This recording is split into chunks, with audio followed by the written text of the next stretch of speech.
Olá, meu irmão, olá, minha irmã, que a paz do Divino Mestre Jesus continue reinando em nossos corações. Ainda estamos saboreando o grande banquete que ontem deu-se na comunidade São Francisco, aqui na paróquia, comunidade que faz parte da paróquia São Sebastião do Retiro. E esse banquete refere-se ao 7º aniversário de ordenação sacerdotal do nosso pároco, o Padre Antônio Carlos, conhecido como Padre Toninho. De fato, foi um banquete extraordinário. Aliás, o banquete da palavra, eu falei ontem para vocês, sobre Jesus estava chegando em Jericó quando ele depara-se com aquele cego que estava à beira do caminho. E quando terminou a Santa Missa, o Padre Toninho pediu que os padres, estavam lá 4 sacerdotes, que eles se apresentassem.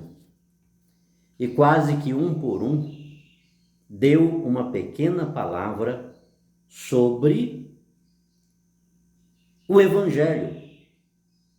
Fizeram uma dedicação de palavras ao Padre Toninho a partir do Evangelho. E eu achei interessantíssimo que cada um pegou um ponto do mesmo Evangelho com uma riqueza extraordinária. Então, tanto o banquete da Eucaristia como o banquete da palavra foi algo extraordinário. E mais uma vez, daqui quero parabenizar o nosso pároco, o Padre Antônio Carlos, pelos seus 7 anos de sacerdócio. 7 anos, 7, o número da totalidade, o número da perfeição. E nós louvamos a Deus pelo trabalho que ele está fazendo. De fato, queridos, foi algo extraordinário. Foi uma noite espetacular, uma noite cheia de Deus, uma noite cheia de verdade cristã. E isso nos anima, sobretudo quando a gente vê um sacerdote trilhando nos caminhos do Senhor, cumprindo a sua finalidade, exercendo a sua vocação, e isso sendo reconhecido pela comunidade cristã. A gente fica muito feliz.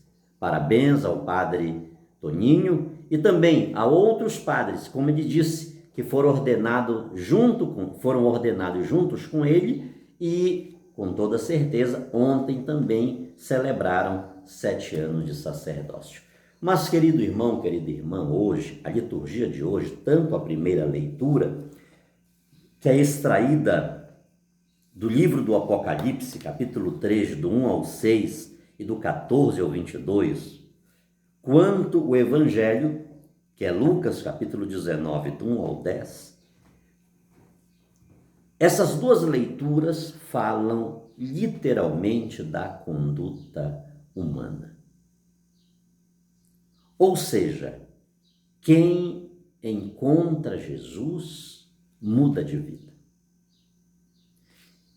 E esta liturgia de hoje fala, inclusive, que para Deus nada é impossível. Você lembra quando Jesus disse: quão difícil é um rico entrar no reino dos céus? Ele não disse que era impossível, mas ele disse que é difícil, porque o rico ele está apegado, não tanto ao ser, mas ao ter. E quanto mais tem, mais ele quer possuir, ao ponto de tornar-se possuído e às vezes até possesso por aquilo que possui.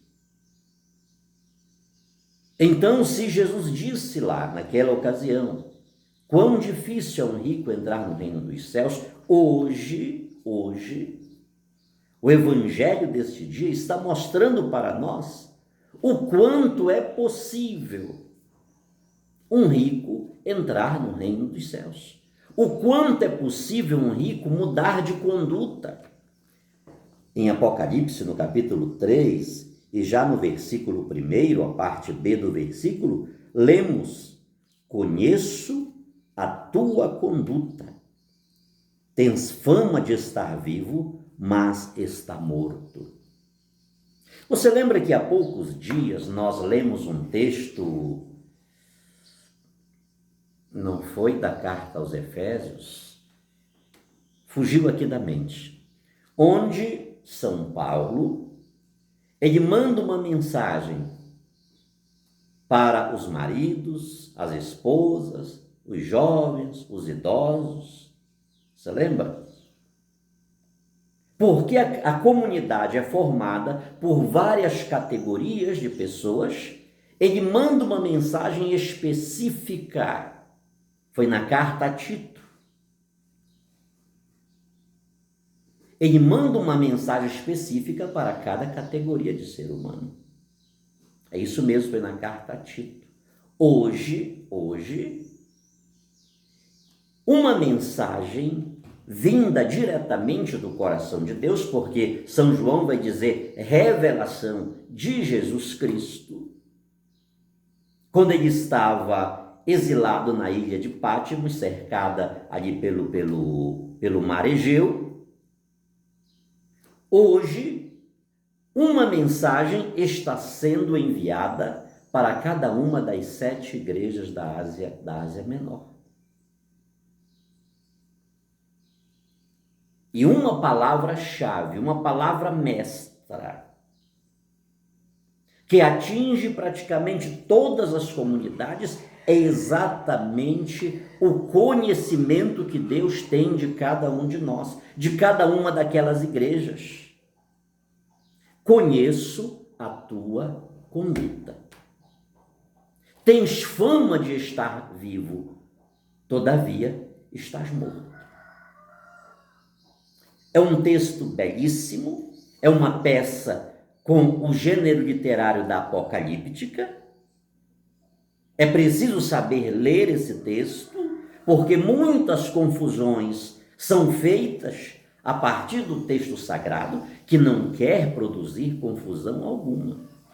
Mas muitas pessoas, propositalmente, resignadamente, confundem e deturpam não só esta parte, como tantas outras escrituras sagradas.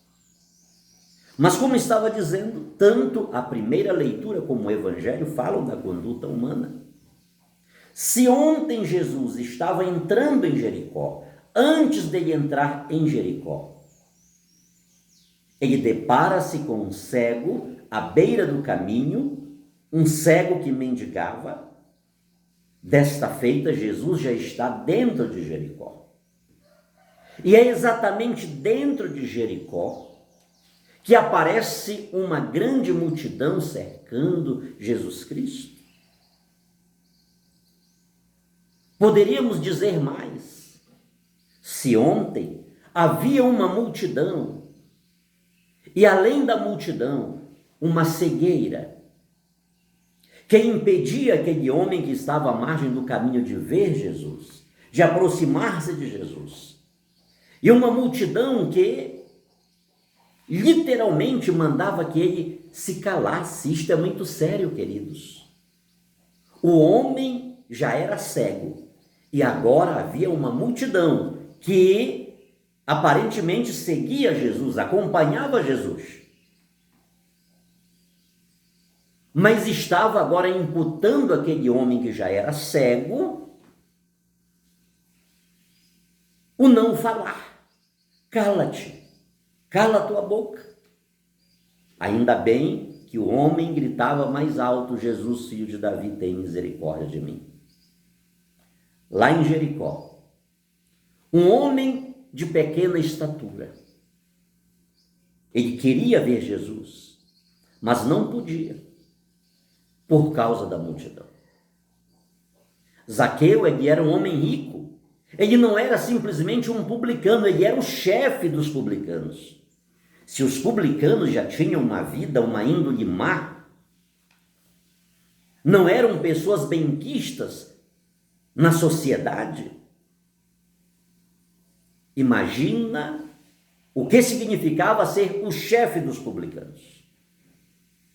E Zaqueu era esse homem, um homem rico, um homem que tinha influência, um homem que trabalhava para um sistema que lhe dava todo o aparato, todo o suporte, toda a personalidade para que ele exercesse a sua função de uma ou de outra forma.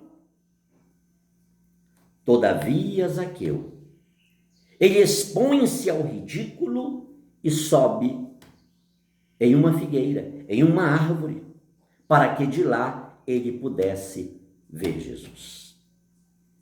Isto é interessante, queridos irmãos. Isto é interessante. Zaqueu era um homem de baixa estatura. Não duvide que esta baixa estatura fala da baixeza que vivia o povo naquela época. Era um povo oprimido, era um povo pequeno, era um povo reduzido, era um povo que não tinha voz, que não tinha vez, que não tinha expressão, que não tinha cidadania. Zaqueu, ele representa muito bem o sistema opressor que dominava, que hostilizava, que reduzia o ser humano a nada. Ainda que ele não comesse, mas ele tinha que pagar o imposto.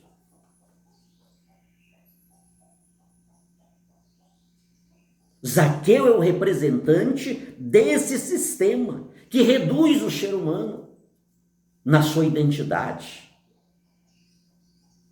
na sua dignidade de ser humano, na sua dignidade de ser imagem e semelhança de Deus.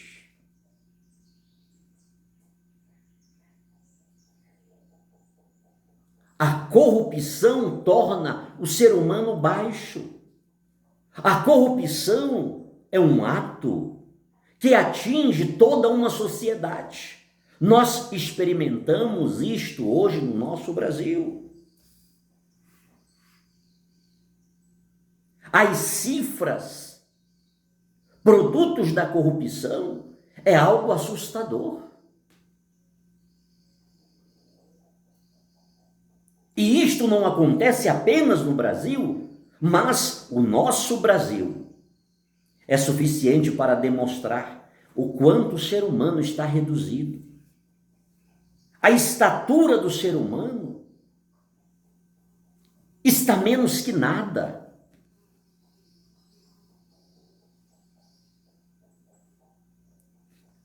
Todavia, apesar de tudo que Zaqueu representava, ele queria ver Jesus.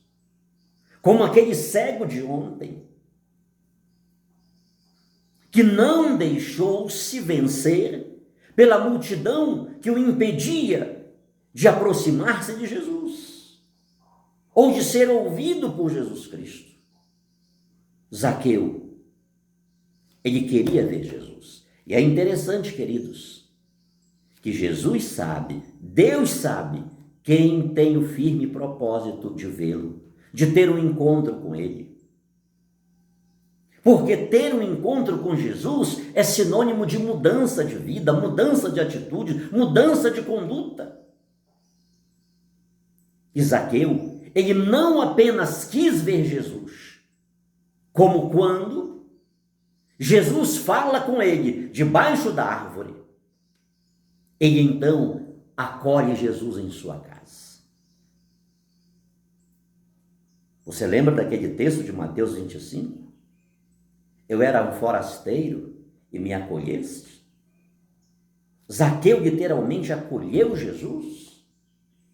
E Zaqueu experimentou. Nós não temos o conteúdo completo do diálogo entre Jesus e Zaqueu. Uma coisa é certa: Zaqueu entendeu o projeto de Jesus Cristo, a mensagem de Jesus Cristo, e ele antecipa-se em dizer: se tenho roubado alguém, restituirei 4 vezes mais. E tem mais uma: a metade dos meus bens darei aos pobres.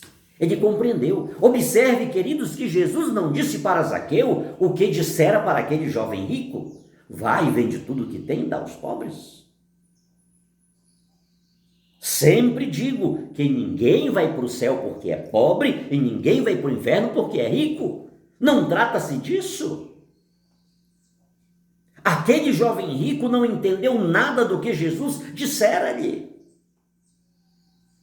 Mesmo sabendo que grande parte da riqueza de Zaqueu devia-se à exploração, ao suborno, que não conhece limites, mas Jesus não falou para ele: vende tudo que tem e dá aos pobres. Não, Zaqueu compreendeu como é a vida de um cristão, de alguém que tem um encontro com Jesus. Essa pessoa muda de vida, muda de conduta. Que nós também queiramos mudar de conduta. Provavelmente, com toda certeza, a nossa grande mudança não se dá a partir da riqueza, dos bens que temos, que acumulamos. Eu também gosto de dizer, ainda bem, que muitos pobres são pobres. Porque se fossem ricos, a gente não sabe o que fariam. É inimaginável. Porque como pobre tem um comportamento tão egoísta, tão orgulhoso, tão avarento.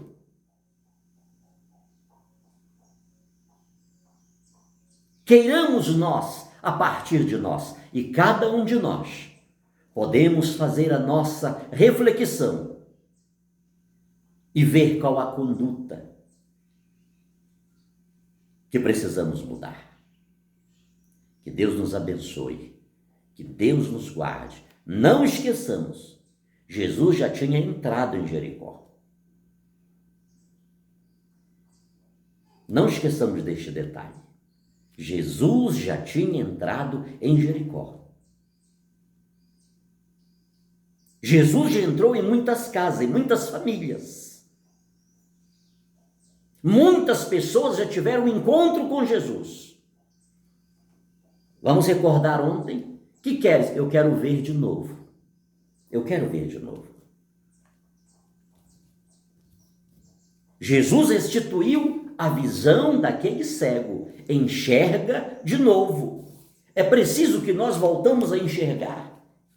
É preciso que queiramos a luz de Jesus Cristo para ver outra vez, para voltar ao nosso primeiro amor. Que Deus nos abençoe, que Deus nos guarde, que pela intercessão de Maria Santíssima e de todos os santos e santas que juntos de Deus estão, a bênção de Deus Todo-Poderoso, que é Pai, Filho e Espírito Santo. Amém.